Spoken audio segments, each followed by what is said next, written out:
కర్నూలు జిల్లా డోన్ నియోజకవర్గంలో తారు రోడ్డు రాత్రికి రాత్రే దొంగతనానికి గురైంది. ప్యాపిలి మండలంలో చిన్న పూజల నుండి గుండాల వరకు ఇటీవలే 3,80,00,000 నిధులు కేటాయించి తారు రోడ్డు నిర్మించారు. దీన్ని ఎమ్మెల్యే కోట్ల జయసూర్య ప్రకాష్ రెడ్డి ఈ నెల 11వ తారీఖున భూమి పూజ చేసి ప్రారంభించారు. కానీ ఉదయాన్నే రోడ్డు మాయం అవ్వడంతో నియోజకవర్గ ప్రజలు ఒక్కసారిగా షాక్కి గురయ్యారు. రోడ్డు ఎక్కడికి పోయిందని ఆరా తీస్తే ఆ రాత్రి కురిసిన వర్షానికి మాయమైందని గ్రహించారు స్థానికులు. దీంతో స్థానిక అధికారిక తీరుపై కాంట్రాక్టర్ పనితీరుపై సెటర్ల వర్షం కురిపించారు. కాసేపు వర్షానికే రోడ్డు మొత్తం మాయమైపోయేంతలా రోడ్డు నిర్మించిన కాంట్రాక్టర్కు ఉత్తమ అవార్డు ఇవ్వాలంటూ స్థానికులు సెటైర్ వేస్తున్నారు. ఇలాంటి రోడ్డు నెవ్వరు బిఫోర్ ఎవ్వరు ఆప్షన్ అంటూ స్థానికులు చర్చించుకుంటున్నారు. ధన సమూహంతో నాసిరకంగా పనులు చేపట్టిన కాంట్రాక్టర్పై చర్యలు తీసుకోవాలని స్థానికులు డిమాండ్ చేస్తున్నారు.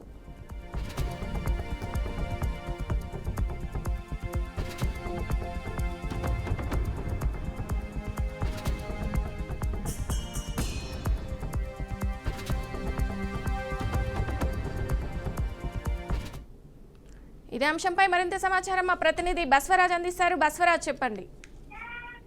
ఇదే ఏదైతే డోన్ నియోజకవర్గం ప్యాపిలి మండలంలో అంటే వేసిన తార్ రోడ్డు నెల రోజులు గడవక ముందే అసలు ఆ వర్షానికి కొట్టుకుపోవడం అయితే చాలా విచిత్రమని స్థానికులు చెప్తున్న పరిస్థితి.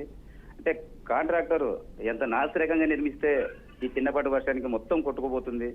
అంటే సుమారు 3 కోట్ల పైచీలకు ప్రభుత్వ నిధులు సొమ్మంతా దుర్వినియోగం అయింది కదా అని స్థానికులు మండిపడుతున్న పరిస్థితి.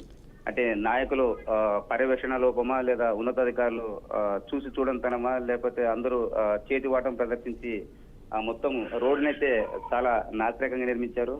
బట్ ఆ వర్షానికి కొట్టుకుపోవడం వల్ల ఏదైతే ప్యాపిలి మండలం చిన్న పూజల నుంచి గుండాల దాకా వేసిన ఈ రోడ్డు పూర్తిగా దెబ్బతిని కొట్టుకుపోయింది. అంటే ఇట్లాంటి పరిస్థితి ఎందుకు వస్తూ ఉంది అంటే టాప్ టు బాటం అందరూ కూడా అవినీతి అక్రమాలకు పాల్పడడం మూలంగా ఇలా జరిగింది. కాంట్రాక్టర్ అందరికీ పనిచేస్తూ వాటాలు ఇస్తూ తాగు మిగిల్చుకోవడం వల్ల అంటే సగం కొట్టేశారు. మిగతా సగం ఇట్లా చేసి ఏదైతే నాణ్యత లేకుండా రోడ్లు నిర్మించడం వల్ల ఇలా పాడైపోయినట్లు లేదా కొట్టుకుపోయినట్లు చెప్తా ఉన్నారు. మరి ఈ విధంగా ఏదైతే కూటమి ప్రభుత్వం ఇట్లాంటి వారిపైన చర్యలు తీసుకోవాలి. అంటే కాంట్రాక్టర్లు ఖచ్చితంగా నాణ్యత పాటించి కొంత మన్నికగా ఉండేటట్లు రోడ్లు నిర్మించాలని డిమాండ్ చేస్తున్న పరిస్థితి అయితే కనిపిస్తుంది. Vijaya, thank you Baswaraj.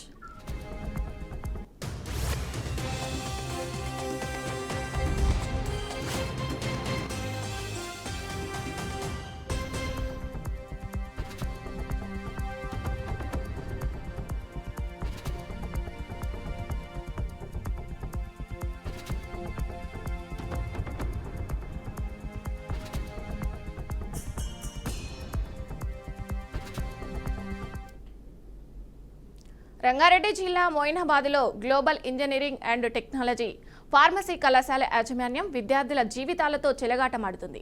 Internal పరీక్షలకు కూడా 2 నిమిషాలు ఆలస్యమైతే విద్యార్థులను పరీక్షకు ప్రవేశం కల్పించకపోవడంతో తీవ్ర ఆందోళనకు దారితీస్తుంది. దీంతో మండుటెండల్లో గంటల తరబడి విద్యార్థులు నిలబడాల్సిన పరిస్థితి ఏర్పడుతున్నాయి. అంతేకాకుండా ఇతర యూనివర్సిటీల్లో సీటు వచ్చిన విద్యార్థులు గ్లోబల్ కాలేజ్లోనే అడ్మిషన్ క్యాన్సిల్ చేసుకుంటే 4 సంవత్సరాలు ఫీజు చెల్లిస్తేనే ఒరిజినల్ సర్టిఫికెట్లు ఇస్తామని యాజమాన్యం బెదిరింపులకు పాల్పడుతున్నట్టు ఆరోపణలు కూడా బలంగా ఉన్నాయి. ఈ నేపథ్యంలో ప్రశ్నించడానికి వచ్చిన ఎన్ఎస్ఎస్యు సభ్యులను కూడా కాలేజీ లోపలికి అనుమతించకపోవడంతో పలు అనుమానాలకు తావిస్తుంది.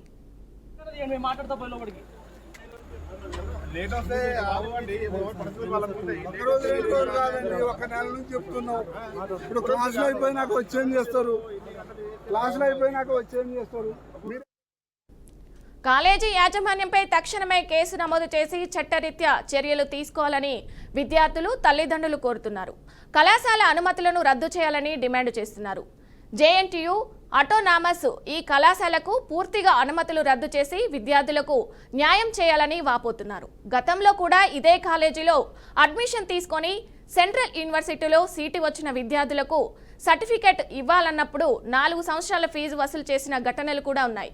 Global engineering and technology pharmacy కళాశాల వైపు ఈ విధమైన అనేక ఆరోపణలు వస్తుండడంతో విద్యార్థుల జీవితాలు దెబ్బతింటున్నాయని, లక్షల్లో ఫీజులు వసూలు చేస్తూ నిర్బంధాలు చేస్తూ ఈ ఇన్స్టిట్యూట్ ప్రజల విశ్వాసాన్ని మోసం చేస్తున్నట్టు తల్లిదండ్రులు ఆరోపిస్తున్నారు. అధికారులు నాయకులు స్పందించి తమ పిల్లల భవిష్యత్తును కాపాడాలని తల్లిదండ్రులు విజ్ఞప్తి చేస్తున్నారు. మీరు వేస్తారా మార్క్స్ లాగేస్తానికి అన్నా హలో అన్న ఇక్కడ మీరు తీరికగా వేయకుండా లేట్ అవుతా ఉంటుంది మీరు ఫోన్ అనేది పిలిపాడు మేడం లేకపోతే లాక్కడది మేము మాట్లాడతా పోయి లోపలికి. ఇదే అంశంపై మరింత సమాచారం మా ప్రతినిధి బాసిత్ అందిస్తారు. బాసిత్ చెప్పండి. విజయ, రంగారెడ్డి జిల్లా Moinabad global engineering and technology pharmacy కళాశాల యాజమాన్యం ఆగడాలు మితమించిపోతున్నాయి. విద్యార్థుల జీవితాలతో కూడా చెలగాటం ఆడుతుంది. ఇంటర్నల్ పరీక్షలకు కూడా 2 నిమిషాల ఆలస్యం అయితే విద్యార్థులను పరీక్షలకు ప్రవేశం కల్పించకపోవడంతో విద్యార్థులు తీవ్ర ఆందోళనకు గురి చేస్తున్నారు. ప్రస్తుతం అయితే దీంతో మండులో కూడా గంటల తరబడి విద్యార్థులు నిలబడాల్సిన పరిస్థితి ఏర్పడుతుంది. అంతేకాకుండా ఇతర యూనివర్సిటీల్లో సీటు వచ్చిన విద్యార్థులు గ్లోబల్ కాలేజ్ లో అడ్మిషన్ కు క్యాన్సిల్ చేసుకుంటే 4 సంవత్సరాల ఫీజు చెల్లిస్తేనే ఒరిజినల్ సర్టిఫికేట్లు ఇస్తామని యాజమాన్యం బెదిరింపులకు పాల్పడింది. ఆరోపణలు కూడా వినిపిస్తున్నాయి బలంగానే. ఈ నేపథ్యంలోనే ఈ విషయాలపై ప్రశ్నించడానికి వచ్చిన విద్యార్థి సంఘాలు NSSUI తో పాటు సభ్యులకు కూడా కాలేజీ లోపలికి అనుమతించకపోవడం పలు అనుమానాలను వ్యక్తమిస్తుంది. ప్రస్తుతం కాలేజీ యాజమాన్యంపై తక్షణమే కేసు నమోదు చేసి చట్టరీత్యా చర్యలు కూడా తీసుకోవాలని విద్యార్థులు మరియు తల్లిదండ్రులు కూడా కోరుతున్నారు. కళాశాల అనుమతులను రద్దు చేయాలి మరియు అటానమస్ ఈ కళాశాలకు పూర్తి అనుమతులు రద్దు చేసి విద్యార్థులకు న్యాయం చేయాలని కూడా వాళ్ళు ఆవేదన వ్యక్తం చేస్తున్నారు. గతంలో కూడా ఇదే కాలేజీలో అడ్మిషన్ తీసుకొని సెంట్రల్ యూనివర్సిటీలో సీటు వచ్చిన విద్యార్థులకు సర్టిఫికేట్ ఇవ్వాలన్నా కానీ వాళ్ళు పూర్తిగా 4 సంవత్సరాల ఫీజుకు ముక్కుపిండి వసూలు చేసిన ఘటనలు కూడా ఈ గ్లోబల్ ఇంజనీరింగ్ కాలేజ్ యాజమాన్యం వైపు ఉన్నాయి. ఈ విధంగా అనేక ఆరోపణలు కూడా వస్తుండడంతో విద్యార్థుల జీవితాలతో దెబ్బతింటున్నాయి. లక్షల్లో ఫీజులు కూడా వసూలు చేస్తున్నారంటూ ఆరోపణలు కూడా ఉన్నాయి. ఈ నిర్బంధాలు చేస్తూ ఈ ఇన్స్టిట్యూషన్ ప్రజల విశ్వాసాన్ని కూడా మోసం చేస్తున్నట్టు తల్లిదండ్రులు ఆరోపిస్తున్నారు.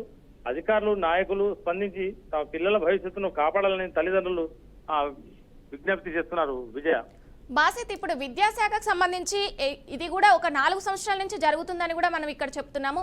సో దీని మీద ఎలాంటి రెస్పాండ్ అవ్వలేదా విద్యాశాఖ నుంచి ఎవరు కూడా? అంటే ఏదైతే పర్మిషన్స్ తీసుకుంటారో ఆ పర్మిషన్ తీసుకున్న అఫిలియేటెడ్ యూనివర్సిటీ ఏదుందో ఆ యూనివర్సిటీకి సంబంధించిన రిజిస్ట్రార్ కూడా దీని మీద పర్యవేక్షణ చేయాల్సిన ఉంటుంది. పర్యవేక్షణ చేసి వీళ్ళ ఎలాంటి కార్యక్రమాలకు పాల్పడుతున్నారు దాంట్లో ఆ యూనివర్సిటీ దాని మీద రిజిస్టర్ వచ్చి దాన్ని చెక్ చేసి వీళ్ళు ఇచ్చిన ఫిర్యాదులను కూడా వాళ్ళు తక్షణమే తీసుకుని వాళ్ళ మీద చర్యలు తీసుకునే అధికారం కూడా ఉంటుంది. కానీ ఈ కాలేజ్ వైపు ఎలాంటి ఇంతవరకు చర్యలు జరగాలంటే అది అధికారుల తప్పిదమా లేకపోతే యాజమాన్యమైన కుమ్మక్కై ఉందా అని చెప్పి తెలుస్తుంది. Vijaya, thank you Basit.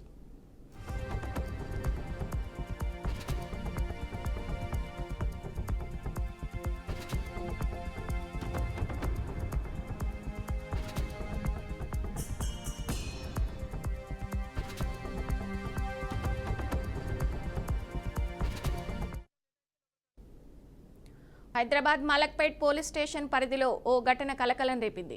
3 ఏళ్ల క్రితం మలక్పేట రాక్ చర్చ్ సమీపంలో మసియుద్దీన్ అనే బిల్డర్ అపార్ట్మెంట్ నిర్మించి అమ్మకాలు చేపట్టారు.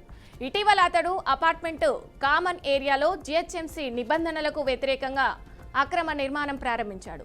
దీనికి వ్యతిరేకంగా అపార్ట్మెంట్ వాసులు కోర్టును ఆశ్రయించగా కోర్టు అక్రమ నిర్మాణాన్ని కూల్చివేయాలని తీర్పునిచ్చింది. కోర్టు తీర్పు ఇచ్చిన విషయం తెలుసుకున్న బిల్డర్ మసియుద్దీన్ తన అనుచరులతో పాటు అపార్ట్మెంట్లోకి ప్రవేశించి స్థానికులపై దాడికి పాల్పడ్డాడు. ఈ ఘటనలో బ్రహ్మానందం అనే వ్యక్తికి తీవ్ర గాయాలయ్యాయి. బాధితులు పోలీసులను ఆశ్రయించగా మలక్పేట పోలీసులు కేసు నమోదు చేసి దర్యాప్తు చేపట్టారు.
ప్రతాప్ నగర్లో పేద పిల్లలకు ఉచిత విద్యను అందిస్తున్న సుశీలాదేవి మెమోరియల్ ట్రస్ట్ నడుపుతున్న విద్యా సంస్థ ప్రస్తుతం క్లిష్ట పరిస్థితుల్లో పడింది. 1982 నుండి కొనసాగుతున్న ఈ సేవా కార్యక్రమం సీనియర్ జర్నలిస్టు వామనరావు ఆధ్వర్యంలో ప్రారంభమైంది. ఆయన మరణానంతరం 2018 నుండి అమెరికాలో ఉంటున్న ఆయన కుమార్తె సహకారంతో విద్యా సంస్థ కొనసాగుతుంది. జిహెచ్ఎంసీ కమ్యూనిటీ హాల్లో ఎల్కేజీ నుంచి 4వ తరగతి వరకు విద్యాబోధన జరుగుతుంది. అయితే తాజాగా బస్తీ కమిటీ నాయకులు ఈ హాల్లో స్కూల్ నడిపేందుకు అనుమతి లేదంటూ తాళాలు వేశారు. దీంతో తోచని స్థితిలో పిల్లలు రోడ్డున పడ్డారు. పిల్లలకు ఆరు బయటే పాఠాలు చెప్పాల్సిన పరిస్థితి ఏర్పడింది. ఈ విషయంపై సమాచారం అందుకున్న పంజాగుట్ట పోలీసులు సంఘటన స్థలానికి చేరుకొని పరిస్థితిని సమీక్షిస్తున్నారు.